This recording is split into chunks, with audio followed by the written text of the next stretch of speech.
অবশেষে সাকিব আল হাসানের ভক্তদের জন্য খানিকটা সুখবর। সাকিবের জন্য আইনি লড়াইয়ে নামতে যাচ্ছে বাংলাদেশ ক্রিকেট বোর্ড। সাকিবের নামে ওঠা অভিযোগ বা দায়কৃত মামলাকে মিথ্যা মামলা বলেছে অনেকেই। যদি সত্যি তা মিথ্যা হয়ে থাকে তাহলে সাকিব পাশে পাবে বোর্ডকে। সম্প্রতি একজন পোশাক শ্রমিকের প্রাণের পেছনে নির্দেশদাতা হিসেবে উল্লেখ করা হয় সাকিবের নাম। ঢাকা মেট্রোপলিটন পুলিশের আদাবর থানায় সাকিবের বিরুদ্ধে এই মামলা দায়ের করা হয়, যেখানে ২৮ নম্বর আসামি এই অলরাউন্ডার। মামলার ২৮ নম্বর আসামি জাতীয় দলের সাবেক এই অধিনায়ক, যিনি এখনো আন্তর্জাতিক ক্রিকেট খেলছেন। সাকিব ছাড়াও এই মামলায় আসামি নাজমুল হাসান পাপন, ব্যারিস্টার সাইদুর রহমান সুমন, চিত্রনায়ক ফেরদৌস আহমেদ, জুনায়েদ আহমেদ পলকের মতো হেভিওয়েট ব্যক্তিরা।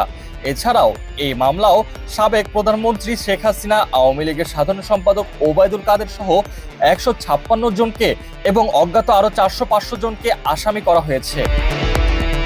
অনেকে মনে করছেন সাকিবকে রাজনৈতিক কারণে এই মামলায় আসামি করা হয়েছে, কারণ তিনি ছিলেন সরকার দলীয় এমপি। মাগুরা ১ আসন থেকে সংসদ নির্বাচনে দাঁড়িয়ে বিপুল ভোটে জয়লাভ করেন তিনি। যদিও সরকার পতনের পর সাকিবও অন্য সবার মতো জনরোষের শিকার হন। শেখ হাসিনা দেশ ছেড়ে পালিয়ে যাওয়ার পর সরকার দলীয় মন্ত্রী এমপিরাও পালিয়েছেন। সাকিব আগে থেকেই ছিলেন দেশের বাইরে, তিনি আর দেশেই ফেরেননি। সাকিবের সতীর্থরা যখন তার পাশে দাঁড়াচ্ছেন, তখন বিসিবি থেকেও সাকিবের জন্য আইনি লড়াইয়ের সিদ্ধান্ত হয়েছে। বিসিবি সূত্র বিডি ক্রিক টাইমকে জানিয়েছে, যেহেতু সাকিব এই ঘটনায় যুক্ত নন বলে জানা গেছে, তাই যথাসম্ভব তাকে নিরাপদ রাখতে চায় বোর্ড। এই নিয়ে আলোচনাও চলছে বোর্ডের অন্দরমহলে।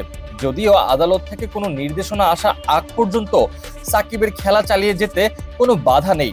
শেষ পর্যন্ত কি আছে সাকিবের ভাগ্যে তার সময় হলেই বোঝা যাবে। তবে আপাত দৃষ্টিতে বলাই যায়, পাকিস্তানের বিপক্ষে দ্বিতীয় টেস্টে খেলতে বাধা নেই সাকিবের।